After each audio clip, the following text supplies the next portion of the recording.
దీపకు సారి తీసుకుని శివనారాయణ కుటుంబం అంతా కూడా కార్తీక్ వాళ్ళ ఇంటికి వస్తారు. అయితే కార్తీక్ కనిపించకపోయేసరికి కార్తీక్ని పిలవమని శివనారాయణ అడగడంతో కాంచన ఒక్కసారిగా షాక్ అవుతుంది. నాలాగే వీళ్ళకు కూడా కార్తీక్కి జ్యోత్స్నతో పెళ్లి జరిగినట్లు కలవచ్చిందా ఏంటి అని టెన్షన్ పడుతూ ఉంటుంది.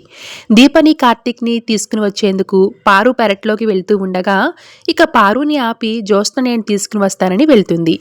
ఇక పెరట్లో కార్తీక్ దీప మాట్లాడుకుంటూ ఉంటారు.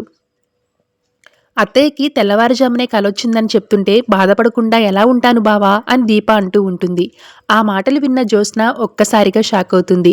అబ్బా భలే దొరికారుగా ఇద్దరు, మీ పని చెప్తా అంటూ అక్కడి నుంచి లోపలికి వెళ్ళి బావా దీప పెరట్లో లేరు అని అంటూ ఉంటుంది. ఇక బావ ఎక్కడున్నాడో తెలుసుకోవడానికి సరదాగా ఆట పెట్టిద్దామని కార్తీక్కి కాల్ చేసి స్పీకర్ ఆన్ చేస్తుంది జ్యోత్స్న. అయితే కార్తీక్ ఫోన్ లిఫ్ట్ చేసి దీపకు ఇస్తూ ఉంటాడు. దీప సీరియస్గా మాట్లాడుతుంది. డ్యూటీకి టైం ఉంది కదా, డ్యూటీ టైంలో తప్పించి మామూలు టైంలో కార్తీక్ బావకి ఫోన్ చేయొద్దని జ్యోత్స్నకి స్ట్రాంగ్ వార్నింగ్ ఇస్తుంది దీప. ఇంతలో పారు పెద్దగా మాట్లాడుతూ మీ ఇంట్లోనే ఉన్నామని చెప్తుంది. అది విన్న కార్తీక్ దీపలు షాక్ అవుతారు.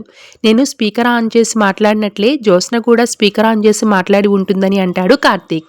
తన ప్లాన్ వర్కౌట్ అవ్వడంతో జ్యోత్స్న చాలా హ్యాపీగా ఫీల్ అవుతుంది. దీప మాటలతో శివనారాయణకు అనుమానం వస్తుంది. నీ భార్య ఇలా మాట్లాడుతుందని తెలియక వచ్చామని కార్తీక్తో సీరియస్ అవుతుంది సుమిత్ర. నువ్వు మాట్లాడిన ప్రతి మాట మేమంతా విన్నామని నా కూతుర్ని పట్టుకుని అన్నేసి మాటలు అంటావా అని మండిపడుతుంది. ఏం జరిగిందో మనం తెలుసుకోవాలని దశరథ్ చెప్తాడు.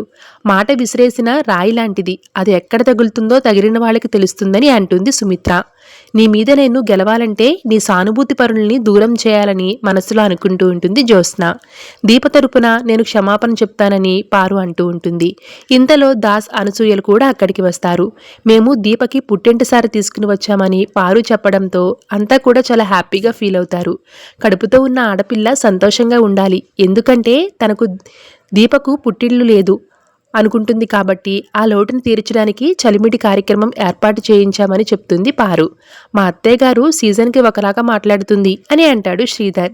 దసరా సుమిత్రాల చేతుల మీదుగా పెళ్లి జరిగింది కాబట్టి తల్లి స్థానంలో సుమిత్ర నిలబడి ఈ కార్యక్రమం అంతా జరిపించారని పారు అంటుంది. దీపను కూర్చోబెట్టి సుమిత్ర చేతుల మీదుగా పుట్టింటి సారి ఇప్పిస్తుంది పారిజాతం. మా అమ్మ ఎక్కడ నిజం చెప్తుందో అని టెన్షన్ పడుతూ ఉంటాడు దాసు.